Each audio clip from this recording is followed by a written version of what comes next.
Colonel Douglas మెగ్రెగోర్ అని ఈయన America యొక్క పూర్వ ఆర్మీ ఆఫీసర్ అండి. ఈయన ఒక టీవీ ఛానల్లో మాట్లాడుతూ ఇదంతా కాదండి, అమెరికా ముందు భారత్ను సంప్రదించాలి, మోదీ గారికి ట్రంప్ గారు ఒక ఫోన్ కాల్ చెయ్యాలి, సీరియస్గా ఉంటుంది అన్నాడు ఆయన. చిత్తశుద్ధితో మోదీతో మాట్లాడితే ఈ ఇరాన్ సమస్యకు పరిష్కారము అనేది లభిస్తుంది. వేరే ఎవరూ కూడా ఇరాన్ని ఆపే పరిస్థితిలో లేరు. అంత ఆవేశము, మీకు అంత ఎమోషన్స్, అంత ప్యాషన్. మేము యుద్ధాన్ని ఆపము, మా సుప్రీం లీడర్ పోయాడు, మా చిన్నారులను మీరు పొట్టన పెట్టుకున్నారు, మా ఆయిల్ ప్లాంట్స్, మా వాటర్ డిపోస్, వీటిని అంతా కూడా మీరు సర్వనాశనం చేశారు, మిమ్మల్ని అయితే విడిచిపెట్టము. ఇది ఇరాన్ చేసిన శపథం. ఇప్పుడు డొనాల్డ్ ట్రంప్ గారు ఏం చేశాడంటే, తన అధికారులు ఉంటారు చూసారా, ఈగో కదా.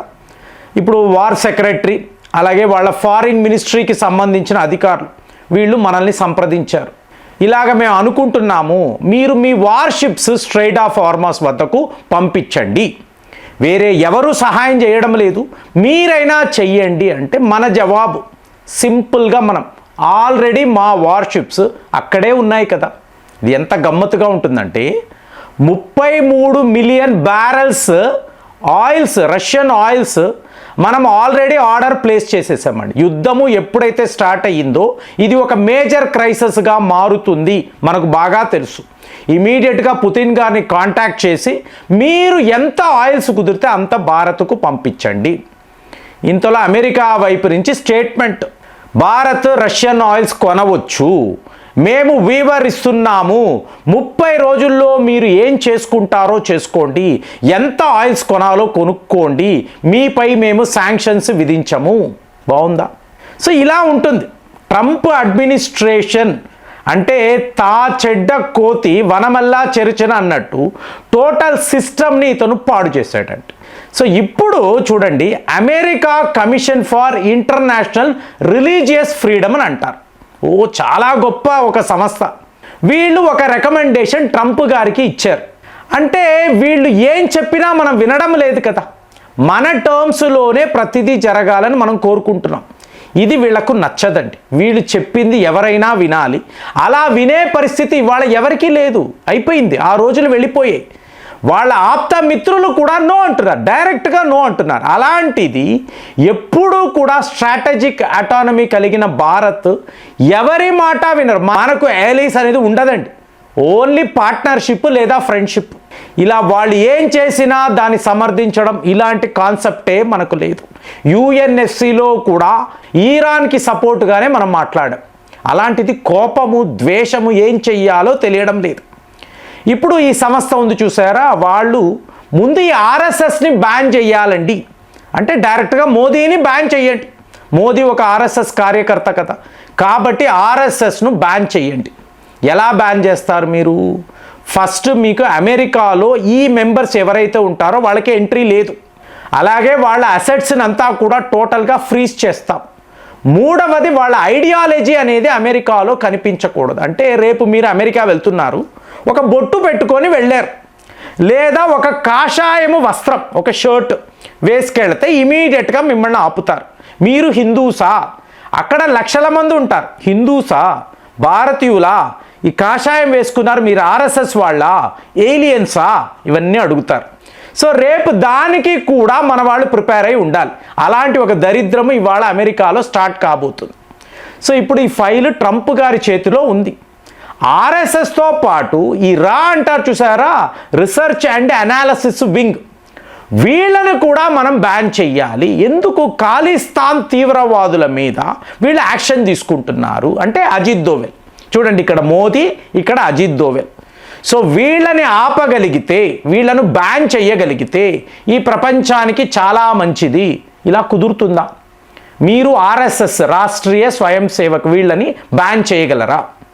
అంటే మహాత్మా గాంధీని హత్య చేసినప్పుడు మీకు 1 year బ్యాన్ చేశారండి. తరువాత ఇందిరాగాంధీ గారు ఎమర్జెన్సీ టైంలో సో వీళ్ళని బ్యాన్ చేశారు. అప్పుడంతా ఈ మోదీలు వీళ్ళందరూ కార్యకర్తలు స్కూటర్లు వేసుకొని మారు వేషంలో అటు ఇటు తిరుగుతూ ఉండేవాళ్ళు.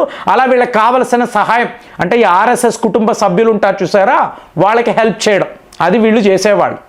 ఇంకా 3వ లెవెల్లో మీరు చూసారనుకోండి బాబ్రీ మస్జిద్. అంటే బాబ్రీ మస్జిద్ అన్నప్పుడు మీకు విశ్వ హిందూ పరిషత్ అండి. అశోక్ సిన్హాల్ గారు, తర్వాత జి పుల్లారెడ్డి గారు, పుల్లారెడ్డి స్వీట్స్ యొక్క అధినేత. వీళ్ళిద్దరే కీలకమైన మెంబర్స్, నాయకులు. పుల్లారెడ్డి గారు ప్రతిరోజు కూడా ₹1,00,000 ఖర్చు అయ్యేదండి. లీగల్ కేసు జరుగుతుంది కదా, ₹1,00,000 ఈయన సర్దేవాడు. అలాగే అశోక్ సిన్హాల్ గారు ముందుండి నడిపించేవాడు. తర్వాత కార్యకర్తలు ఎంతోమంది ప్రాణత్యాగాలు చేశారు, చాలా జరిగాయి కదా, అందరికీ తెలుసు. సో ఆ టైంలో కూడా పివి నరసింహారావు గారు టైం అంటే పూర్తిగా కాంగ్రెస్ హయాంలోనే మీకు ఆర్ఎస్ఎస్ మీద ఇలాంటివి. ఇప్పుడు కూడా రాహుల్ గాంధీ గారు అంటున్నారు అమెరికా సరైన నిర్ణయం తీసుకోవాలి, ముందు ఈ ఆర్ఎస్ఎస్ను బ్యాన్ చెయ్యాలి, వీళ్ళ వల్ల దేశంలో యూనిటీ అనేది లేకుండా పోయింది. సో ఇలా వీళ్ళు చెప్పుకుంటూ ఉన్నారు. కానీ ఆపగలిగేరా ఇవాళ వరకు ఎవరో ఆపలేకపోయారు. కానీ ఇప్పుడు ట్రంప్ దగ్గర ఫైల్, ఇప్పుడు మామూలుగా డెమోక్రాట్స్ అనండి, రిపబ్లికన్స్ అనండి, వీళ్ళు ఇవన్నీ పెద్ద పట్టించుకోరండి. ప్రెసిడెంట్లు పెద్ద లెవెల్లో వీళ్ళని ఆలోచించరు, ఎందుకంటే వాళ్ళకు వేరే సమస్యలు ఉంటాయి. కానీ ట్రంప్ ఒక మీకు ఒక తుక్లక్ పాలన కదా. సో దీన్ని ఎలా వాడుకోవాలి, ఇప్పుడు ఒక ఇష్యూ వచ్చింది, ఆర్ఎస్ఎస్ అన్నారు, రా అన్నారు, దీనిని తనకు అనుకూలంగా ఎలా మలుచుకోవాలి ఇదే ఆలోచిస్తాడు. ఇప్పుడు ఇంత పెద్ద యుద్ధము జరుగుతుంది కదండి, అమెరికా ప్రజలకు ఏం చెప్తున్నాడు, మనము ఒక అద్భుతమైన విజయాన్ని సాధించాము అయ్యా, అక్కడ 25 యుద్ధ విమానాలు కూలిపోయిన యుద్ధాన్ని మనమే గెలిచాము, మన సైనికులు 60 మంది చనిపోయారు, వాళ్ళు చనిపోయిన యుద్ధం మనమే కదా గెలిచాం. ఇలా అంటే విచిత్రమైన వాదన. ఇతనికి ఒక ఐడియాలజీ ఉండదు, అలాగే ఇతనికి ఒక విజన్ ఉండదు, ఎథిక్స్ మొరాలిటీ ఏమీ ఉండవు. ఎటువంటి రేషనల్ లేని వ్యక్తి ఇవాళ ఒకటి, రేపు ఒకటి, ఎల్లుండి ఒకటి ఏమైనా మాట్లాడతాడు. సో ఇప్పుడు వాళ్ళ సతీమణి గారు సడన్గా డొనాల్డ్ ట్రంప్ గారిని చూసి అడుగుతుంది, అసలు మనము ఎందుకు ఇరాన్తో యుద్ధము చేయడం? ఎంత అద్భుతంగా అడిగిందండి. నిజమే కదా, అసలు మనం ఎందుకు ఇరాన్తో యుద్ధం చేయడం? రాత్రంతా ఆలోచించాను, వేస్ట్ ఇది. ఏంటి ఆపరేషన్ ఎపిక్ ఫ్యూరీ పేరు నేనే పెట్టాను, మీ అన్నవాడు. తరువాత వార్ సెక్రటరీ ఉన్నాడు చూసారా దుర్మార్గుడు, వాడు చెప్పాడని నేను ఆర్డర్స్ పాస్ చేశాను. ఒరే పోయిన సంవత్సరం నుంచి నీ వార్షిప్స్ అక్కడే తిరుగుతున్నాయి కదా, ఇరాన్ ఆయిల్ కావాలి, ఇదే కదా నీ గొడవ. ఇవాళ ఏమంటావు, అసలు మన దగ్గరే ఇంత చమురు పెట్టుకొని అనవసరంగా ఇరాన్ మీద యుద్ధం ఎందుకు, వేస్ట్ కదా, ఏంటండి మీ ఆలోచన, వీడే అంటాడు. మళ్ళీ వాళ్ళ కుమార్తె ఫోన్ చేస్తుంది, ఇవాంకా ట్రంప్, నాన్నగారు మనము గాజాలో ఒక ట్రంప్ టవర్స్ కడదాము. అబ్బా భలే చెప్పావమ్మా, ఇమీడియట్గా క్లీన్ చేద్దాం, గాజాను క్లీన్ చేసి ట్రంప్ టవర్ కడదాం, అక్కడ ఒక 5 స్టార్ హోటల్, మనం వెళ్ళినప్పుడు అక్కడే బస చేద్దాం, ఇలా అంటాడు.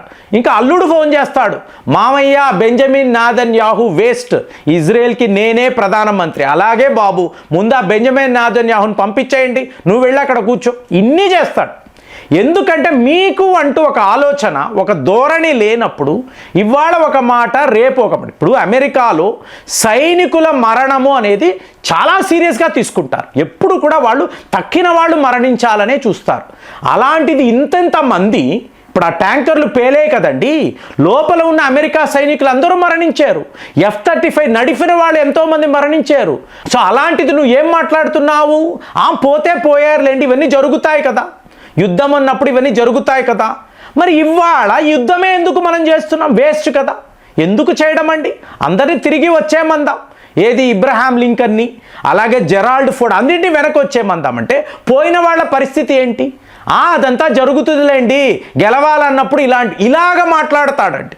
సో మరి అలాంటి ఒక పిచ్చివాడు, అతని ముందు మీకు ఆర్ఎస్ఎస్ ఫైల్ ఉంది, రా ఫైల్ ఉంది అనుకోండి, ఇతను ఏం చేస్తాడు? ఇతను చేయగలిగింది ఏమీ లేదు, కానీ మన అందరికీ క్యూరియాసిటీగా ఉంటుంది. ఈ తిక్కవాడు ఏం చేస్తాడు, ఎలాంటి నిర్ణయం తీసుకుంటాడు? చాలా పెద్ద కామెడీ అండి. కానీ వీళ్ళు చేస్తున్నది మాత్రము పరమ దారుణము, పరమ దరిద్రమైన పని. అదైతే మనం ఎవరైనా కూడా ఒప్పుకోవాలి. మరి వీళ్ళు తీసుకున్న ఈ నిర్ణయం, ఈ ఆర్ఎస్ఎస్ రా మీద శాంక్షన్స్ అంటున్నారు కదా, దీన్ని మీరు ఎలా చూస్తున్నారు? కామెంట్స్లో రాయండి. మళ్ళీ వచ్చే వీడియోలో కలుద్దాం. జై హింద్.